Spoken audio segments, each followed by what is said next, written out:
మిథున రాశి రాశాధిపతి బుధ భగవానుడు. వీరికి రాశిలోనే గురువు సంచార స్థితి, తృతీయంలో కేతు సంచార స్థితి, విశేషంగా భాగ్యస్థానంలో రాహు సంచార స్థితి, రాజ్యస్థానంలో కుజ శని సంచార స్థితి అన్ని అద్భుతమైన యోగదాయకంగా ఉన్నాయని చెప్పి గమనించాలి. ఏకాదశ స్థానంలో ఎన్నడూ లేనటువంటి విధంగా రవి ఏడాది తర్వాత అక్కడే బుధ భగవానుడితో కూడుకున్నటువంటి సంచార స్థితి ఉండడం వలన, అలాగనే వ్యయంలో శుక్రుడు ఉండినను యోగదాయకము. మీరు పట్టిందల్లా బంగారం అవుతుంది.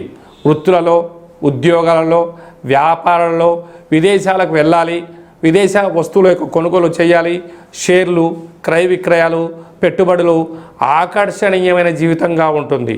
కాకపోతే ఇది ప్రస్తుత కాలమాన ప్రకారంగా గ్రహాల యొక్క స్థితిగతిని బట్టి తెలియజేయడం జరుగుతుంది.